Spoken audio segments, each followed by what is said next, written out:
Sir Naga Chaitanya Telugu film ఇండస్ట్రీలోకి వచ్చి 15 సంవత్సరాలైంది. ఆయనతో పాటు వచ్చిన చాలా మంది హీరోలు ఇంకా హయ్యర్ పొజిషన్స్ లో ఉన్నారు. యాక్టింగ్ స్కిల్స్ ని ఇంప్రూవ్ చేసుకున్నారు. నాగ చైతన్య యాక్టింగ్ స్కిల్స్ గురించి మీ ఒపీనియన్ ఏంటి? ఇక్కడ నాగ చైతన్యం వచ్చి 15 నెలలైంది.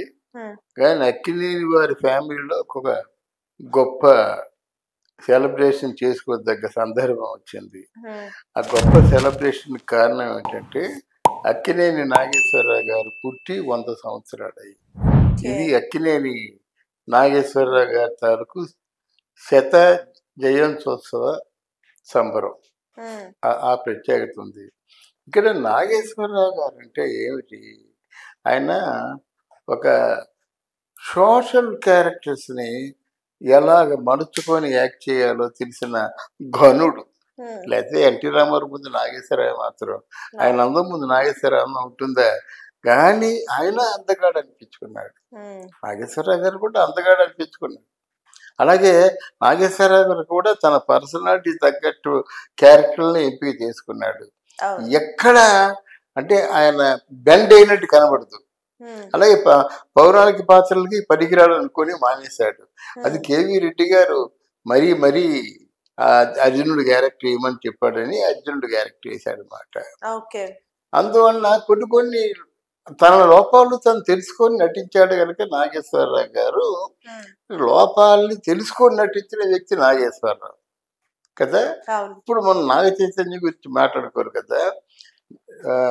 నాగ చైతన్య తండ్రి నాగార్జున అసలు ఆర్టిస్ట్ అవుతాడు అనుకోలేదు.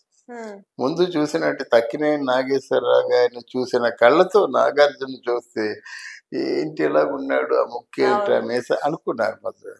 అలాంటి నాగార్జున కూడా తనని తాను మలుచుకోబట్టి ఆయన మన్మధుడైపోయాడు.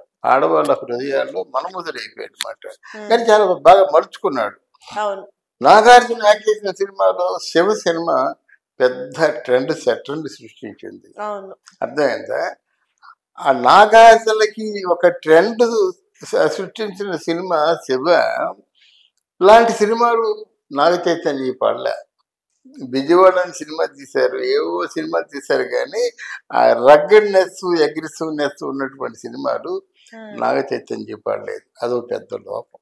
రెండవది, నాగ చైతన్య తాలూకు గొంతు కూడా నాగార్జున గొంతు గారి లాగా ఇంపెర్ఫెక్ట్. ఇప్పుడు నాగార్జున మాట్లాడుతుంటే భూమిలోంచి వచ్చినట్టుగా ఎలా ఉంటుందో ఈ గొంతు కూడా డైనమిక్ అంటే మెటాలిక్ వాయిస్ కాదు. అదొక లోపం. తర్వాత పర్సనాలిటీ కూడా విజయ్ దేవరకొండ లేకపోతే ప్రభాస్ అలాంటి పర్సనాలిటీ కాదు. అయితే కొన్ని సినిమాలు లవ్ స్టోరీ లాంటి సినిమాలు ఇవన్నీ ఉన్నాయంటే, మజిలీ లాంటి సినిమాలు కొన్ని సక్సెస్ అయ్యి. అది ఎలా ఉందంటే మామూలు యావరేజ్ సక్సెస్.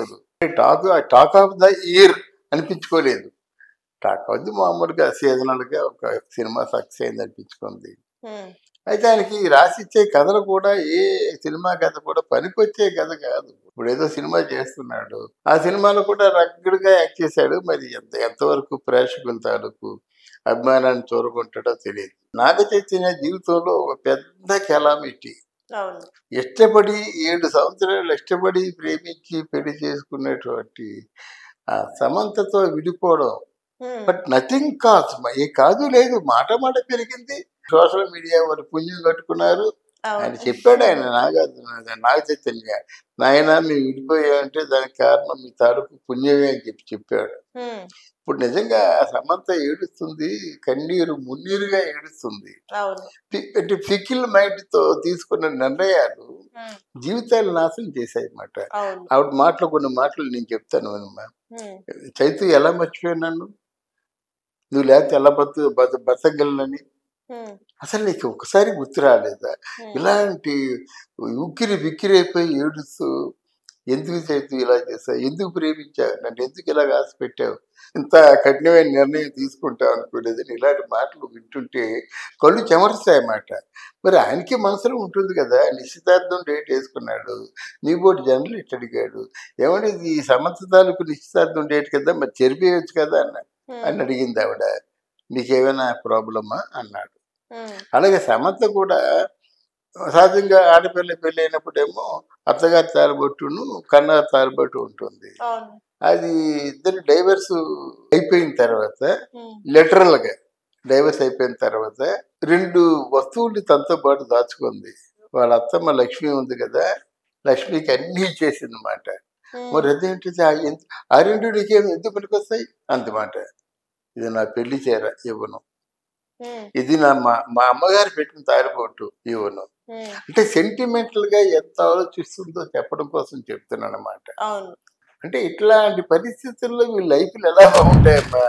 వాళ్ళ జీవితాల వెనక అంత బరువైన దుఃఖం ఉన్నప్పుడు వాళ్ళు జీవితాన్ని ఎలా ఎదుర్కొంటారు. అవును. ఇప్పుడు జీవితంలో కాంప్లీట్ గా ఉండాలి. విజయమో వీరస్వర్గమో అటు మామూలుగా ఎలాగంటే దిగామా కవరేవో తీర్చుకోవాలి అలా ఉండాలి. అవును. కానీ ఇన్ని బాధలు ఇప్పుడు శోభిజ ఉంది, ఏదో నిశ్చార్థం అంటే ఎవరైనా ఒకరైనా లైక్ చేశారా.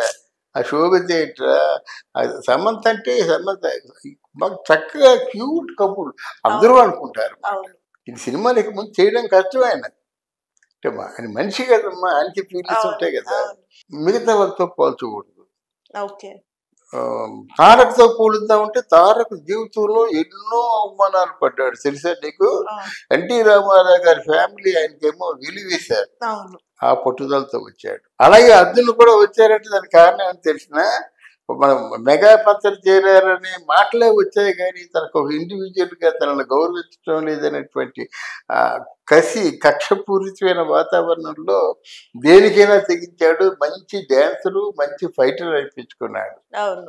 అంటే వీళ్ళ వెనక ఏదో ఉండాలి, లేకపోతే వాళ్ళు రాలేరు అన్నమాట. ఉమ్, కనుక ఈయన వెనకున్నది చాలా దుఃఖపూరితమైన వాతావరణం కనుక ఆయన రీచ్ అవ్వడం కష్టం. ఓకే. అది